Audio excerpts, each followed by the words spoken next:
በትንሣኤ ቀን ወይንም ደግሞ በቂያማ ቀን በቂያ ማለት ለማለሰለ ባይ አዳምጠኛ። በቂያ ማለት ከመላእክት ጋር በደንብ አስተውል። ጥያቄን በደንብ አስተውል። ከመላእክት ጋር በቂያማ ቀን የሚመጣው ፍጡር ነው ወይንስ ፈጣሪ ነው?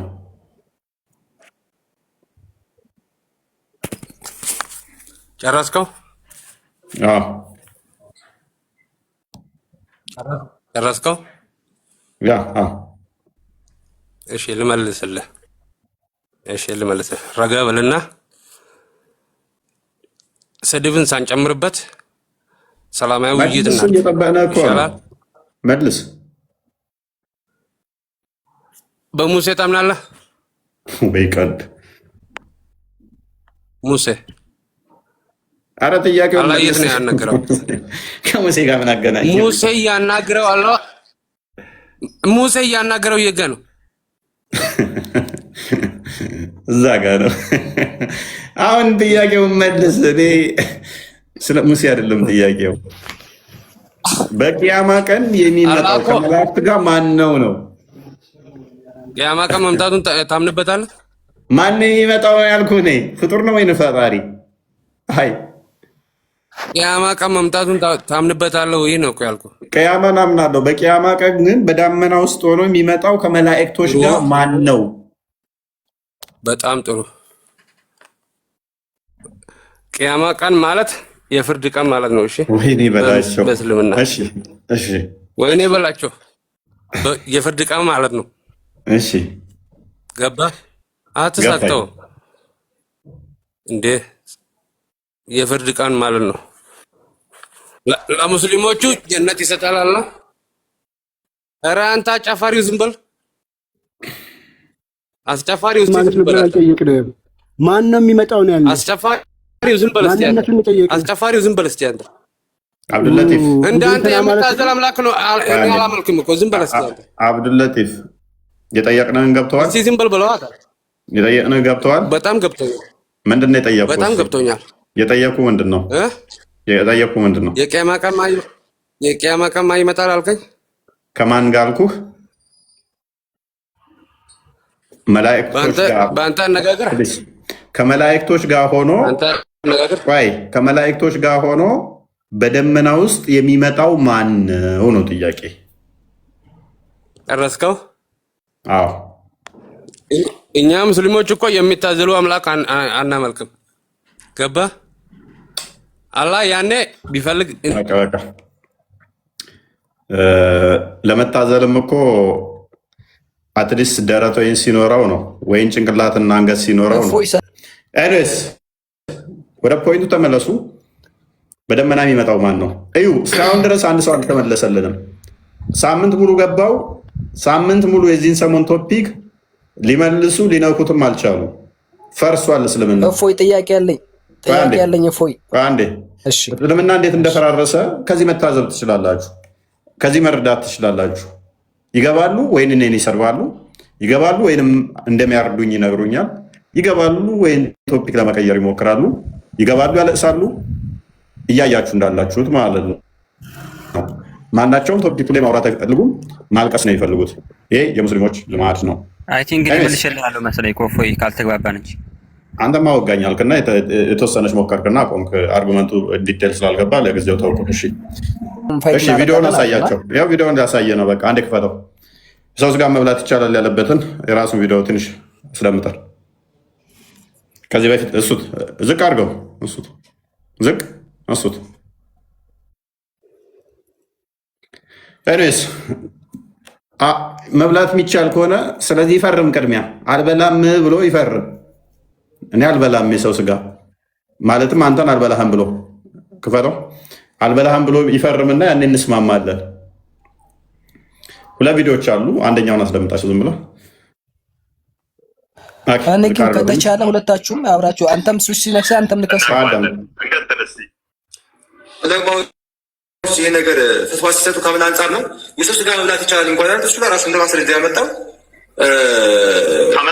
ልክ አንድ ሰው ሊሞት ከደረሰ የሆነ በረሃ ሊሆን ይችላል፣ ሰው የሌለበት ሊሆን ይችላል። በቃ ምግብ አጥቶ ሊሞት ከደረሰ ያንን የሰው ስጋ መንገድ ላይ ካገኘ ያንን በልቶ የሚድን ከሆነ ይቻላል ያሉ ዑለማዎች አሉ። የእነሱ ንግግር ነው እንደ ማስረጃ ሑጃ አድርጎ ያመጣው ይህ ወገናችን ማለት ነው። እንደው ልጠይቅ፣ አንተ በረሃ ላይ ሆነህ ልትሞት አፋፍ ደርሰህ እዛ ማዶ ደግሞ ከተማ አለ፣ ሀገር አለ፣ ምግብ ያለበት ሀገር አለ። እዛ ለመድረስ በቃ አልቃህል፣ አንተ በጣም ርቦሃል፣ ደክሞሃል። አጠገብህ የሰው ስጋ አገኘ፣ ትሞታለህ ወይስ የሰውን ስጋ ትበላለህ? መልሱን ለአንተ ተውኩት። ስለዚህ ይህን ዑለማዎች እያሉ ያሉት ማለት ነው። ይህንን ሲናገሩ ከምን አንጻር ነው? እዛ ሱረቱ ማኢዳ ምዕራፍ 5 ላይ ማለት ነው አላሁ ስብሓነሁ ወተዓላ ምን ይላል? ፈመን ጡረ ፊ መኽመሰቲን ገይረ ሙተጃኒፊን ሊኢትም ይላል። እንደው ከተቸገረ እንግዲህ የተከለከሉ ምግቦችን አላህ ከዘረዘረ በኋላ ከተቸገረ ግን ይብላ፣ ምን ምግብ ካጣ ሊሞት ከሆነ የመሳሰሉ አላህ ዲናችን ዩስር አድርጎታል፣ አግርቶታል። ለምን ከመሞት ምን ይበልጣል? ያንን ስጋ በልተህ ነገ ወደ አላህ መመለሱ ይበልጣል ማለት ነው። ይሄ የተሻለ ማለት ነው። ኦኬ ዝም ብለህ ሙት አይደለም። ስለዚህ ከመቃብር አውጥቶ የሚለውንም ሜይ ቢ ቀጣይ እንትና ከመቃብር አውጥቶ የሚለውም አለው። ስለዚህ ይህ ሰውዬ ከደከመው ከተራበ ከተቸገረኝ ሪሲሊንግ ውስጥ ገብቶ እኔን እንደማይበላኝ በምንድን ነው እርግጠኛ መሆነው? ግን እኔ ግን አባባላይ እፎይ ምን አለ መሰለ፣ እዛ መጀመሪያ አንተም እሱ ምግብ ጠግባችሁ ተገባችሁ፣ በኋላ በልታችሁ ጠጣችሁ፣ እዛ ተፈራራችሁ። በምን አውቃለሁኝ? ይሄ ሰውዬ ይፈርም አልበላም እኮ ነው ኢድሪስ። ወንድ ልጅ ስለሆንክ አንተም ወንድ ልጅ ነህ፣ ችግር የለብኝም። ቆይ እሱ አሁን የሰው ስጋ መብላት ይቻላል ብሎ የሚያምን ስለሆነ ቆይ ሰሚራ አይቻልም አይበላም ብለሽ ነበር አይደል? አንተ ሁሉንም ጥያቄን እሱ በላለው ብሎ ያምናል። ስለዚህ የሰውዬ አይ እኔ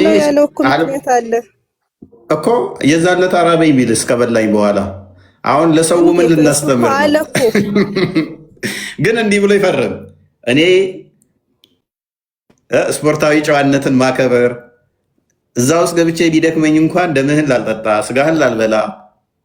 ምክንያቱም ሚዲያ ላይ ሰዎች ሲያዩ እኔ አንተን ስበላ ነገ ደግሞ ሌሎች ሙስሊሞች አሪያ አድርገውኝ ክርስቲያኖችን በየቦታው ሄደው እንደ ጅብ እንዳይነክሷቸው፣ ይሄንን እኔ አላደርግም። ያንን አስተምሮቱ ላይ ብያለው። ነገር ግን ሪዚኒንግ ውስጥ ገብቼ ላይ ደምህን አልጠጣም ስጋህን አልበላም ብሎ ይበል። ቀጥል ቃል ምን ያለክ ፈርታ ነው እንዴ? እንደዛ እንዲል እናደርገው አንዴ እንደዛ እንዲል እናደርገው ሃይማኖቴ እንደሚፈቅድ መናገሬ ነው እንጂ እኔ አንተን ግን ስጋህን አልበላም ደምህን አልጠጣም አልናከስም ቪዲዮውን የሱን እኮ ብሎ ይሄንን ከፈረመ ከዚህ በፊትም ደግሞ ሰው የመብላት እንደዚህ አታሎ ልምድ ከሌለው ከቀበሌው ከወረዳው ወደ ቀበሌ ያምጣ ሰው እንደማይመጣው እንደው በረሃማ ቦታ ሆነ የሰውን ስጋ ብታገኝ ማለትም ከመቃብር ይወጣ ሊሆን ይችላል፣ ደግሞ የሞተ ሰው ሊሆን ይችላል። ኦኬ ያን ስጋ ብትድንና ህይወትን ማተርፍ ብትችል ከመቃብር አውጥቶ ሲበላ ያስባል። የትኛው ይሻልሃል? ከመቃብር አውጥቶ ሲበላ ይሄ ከመቃብር አውጥቶ ሲበላ ሰው ካደ ይፈርማል። ለማንኛውም የሞተ ሰው ብታገኝ ምንድን ነው ሞት አታርጉኝ ላውራ እንጂ ምን ማውራት ፈልጋለሁ? እፎይ ወንድሜ ላውራ። እኔ ጥያቄ መልስልኝ። ጥያቄ ኑሮኝ ነው የገባሁት ወንድም አለም። በቃ ስለዚህ አስወራኝ በቃ። እኔ አሁን ያልኩህ ያለሁት ይህ ሰውዬ አሁን እሱ ያለው በረሃ ቦታ ላይ ነው ስላለ በረሃ ቦታ ላይ ከራበ ነው ያለው። እሱ አሁን በረሃ አይደለም ያለው። እንግዲህ ከተማ ላይ ደግሞ ፋይት ይዘጋጅላችሁ በዳኛ አማካኝነት የምትፋለሙት ሆነ እኔ ማየት ስለፈለግኩ ነው። ገብቷል? ፋይታችሁ መቼ ነው? እንዴት ነው? በምንድን ነው? በኤምኤምኤ ነው?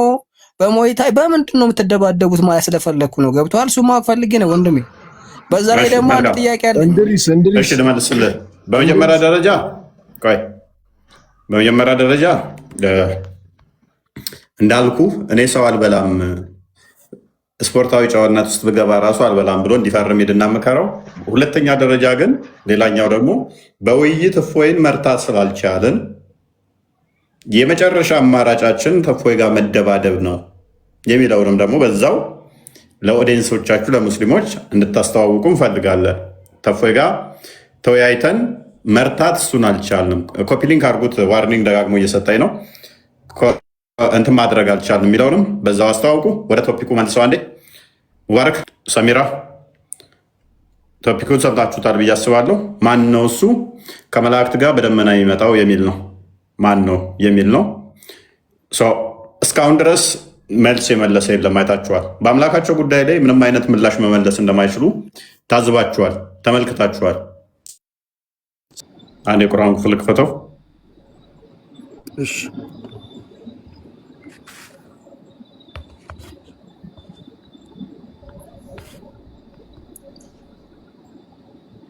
ኦኬ፣ ይህንን ክፍል እስቲ ፈስሩት።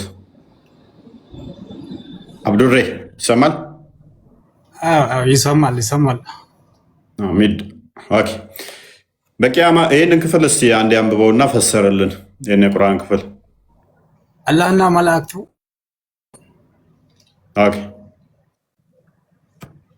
ከዳመና በሆኑ ጥላዎች ውስጥ አይታይም።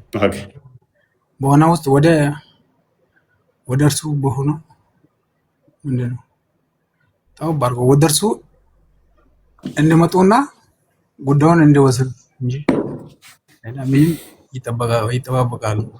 ነገሩ አሁን ምን ሆነ ነው የምትለው? ይሄ ጉዳይ አሁን ምንድነው? ግራ ያገባ ነገር አንተ ነገር።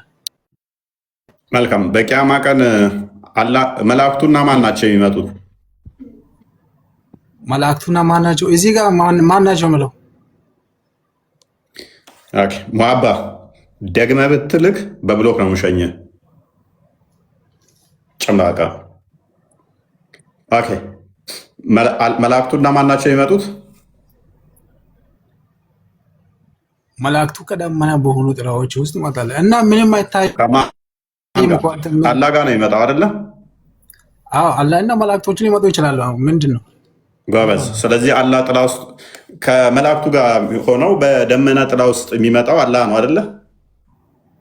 አሁን ሊሆንም እኔ እኮ ምንም እኮ የገባኝ ነገር የለም። መጀመሪያውንም አላየሁም መጨረሻውም የለም። ይኸው ክፍሉ ሊሆንም ይችላል አይችልም አትበለኛ። ክፍሉ ነው ያው እና መልስ እና ክፍሉ በመሀል እንዲህ ቆርጬ አንብቤ እንዴት አድርጎ ነው ሰው እንዴት አድርጎ ይረዳል ይሄን ነገር? እሺ እንዴት ያድርግልህ? እሺ ከመጀመሪያ ብትመጣ ቢያንስ እንትን ሊገባ ይችላል።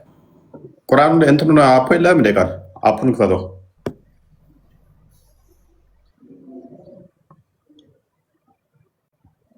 ችግር የለውም ይከፈትላል። እየሰማን አላህ እኮ በዳመና መጣ በምንም መጣ እኮ እኛ እኮ አገባንም።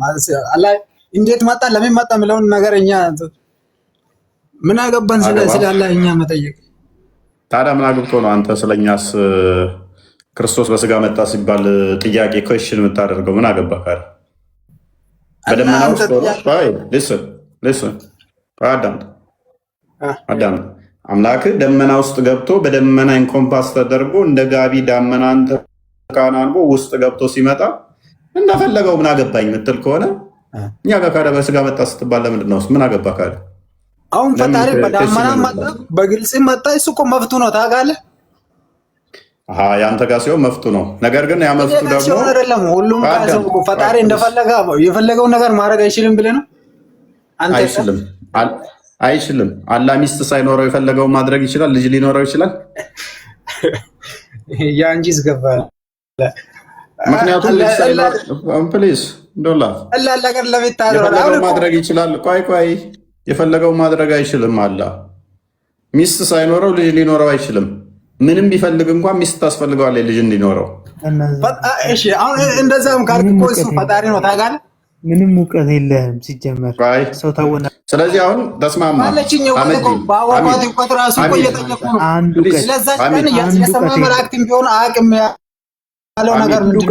አንተ ለምን ትከራከራለህ? አንድ እውቀት የለውም። ምንም አያውቅም።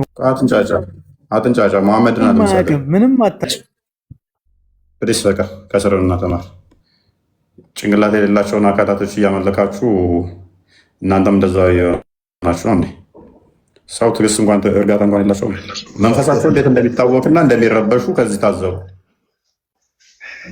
እርኩስ መንፈስ ነው እንደዚህ የሚጫወቱባቸው። ረመዳን እንኳን ደህና መጣህ። ቀጥል። እንኳን ደህና ቆየው። እፎይ ሰላም ነው ወይ? የእስላም ልጆች አሰላሙ አለይኩም። ሌላ እምነት ተከታዮች እንዴት አመሻችሁ? እንዴት ናችሁ? ደህና ናችሁ ወይ? ማለት ሰላም ብለናል። እንኳን ደህና መጣህ። እንኳን ደህና ቆየህ። ለቤትህን አዲስ ነኝ። እፎይ ማሻአላህ ጥሩነት ነው። አንዳንዴ እንደ አንተ ላይ እንደ ስሜታዊነት ይታያል። የሃይማኖት የእምነት አስተማሪ ነህ። እንደ ቁጡ አሸናፊነት፣ መልካም ትህትና ብዙ ጊዜ የቁጡነት ባህሪ ይህን ነው ወይስ የሆነ በሚረት አንደበት አትናገርምና? እፎይ ካንተ ልጀምርና ማለት ነው እቺን ብትመልስልኝ። እሺ ይቅርታ፣ እንደዛ ቶኔ ትንሽ ከበድ ካለ ድምፄ ወፍራም ስለሆነ ነው። ምንድነው እሱ የእናንተ ልጆች ኦቨር ስለሚሳደቡ ሜይ ቢ አንዳንዴ ሪያክት ስናደርግ አክት አድርገን አናውቅም። ሪያክት ነው የምናደርገው ካደረግነው። ምክንያቱም ፎር ኤቭሪ አክሽን ዜር ኢዝ ሪያክሽን አለ ለሚለው ፊዚክሱ። ፍሪክሽን ራሱ ካሌለ ፍሪሊ ሙቭ ማድረግ አንችልም። እንዳለ ስሙዝ ቢሆን ኖሮ ቆመን እንኳን መሄድ አንችልም። ፍሪክሽን በመኖሩ ነው ቆመን መሄድ የምንችለው። ስለዚህ እያንዳንዱ ስሙዝ ብቻ ይሁን ማለት አይቻልም። ፍሪክሽን ሊኖር እንደሚችል መታሰብ አለበት ማለት ነው። ሜይ ቢ ከዛ አንጻር ከሆነ ፍሪክሽን የሚፈጠረው ከምን አንጻር ነው? ከሚገቡት አንጻር ኦቨር ኦፌንሲቭ ከሆነ አንዳንዴ ሪያክት ልናደርግ እንችላለን። ምክንያቱም እዚጋ ያለ ነው ግዑዝ አይደለንም፣ አሸንጉሊት አይደለንም። ማንኛችንም ሰዎች ስሜት አለን። እኔን አልፎ ቤተሰቤን አልፎ አምላኬን እምነቴን ሲሰድብ ሪያክት ልናደርግ እንችላለን። ሪያክት ስናደርግ ግን ሜይ ቢ ሐዲስ ልንጠቅስ እንችላለን፣ አስተምሮቱን ልንጠቅስ እንችላለን። ያ ኦፌንድ ሊያደርግ ይችላል ሰዎችን። ዊነውጣት ፔሸንት ሆኖ ለሚያወራን ትግስት ካለ ለምን እዚህ የገባ ነው እኮ ልንጨቃጨቅ፣ ልንሰዳደብ፣ ልንማማር ነው እንጂ ምን ይጠቅመናል? ሰንበዴ እናስቀይሜ ምን ይጠቅመኛል? እሱን አናድጄ ምን ይጠቅመኛል? እሱስ እኔን አናደው ምን ይጠቅመዋል? እሱ ሜይ ቢ ስሜታዊ ሆኖ ሊሆን ይችላል። ግን አንዳንደኛም ደግሞ ልናጠፋ እንችላለን። አናጠፋም ማለት አይደለም። ነገር ግን ከሜዳ ተነስተን ፍራንክሊ ስፒኪንግ ከሜዳ ተነስተን ማንኛውንም ሰዎች እንትን አናደርግም፣ አታክም አናደርግም እና እንደዛ ነው። ይህንን ክፍል እንዴት ታየዋለህ?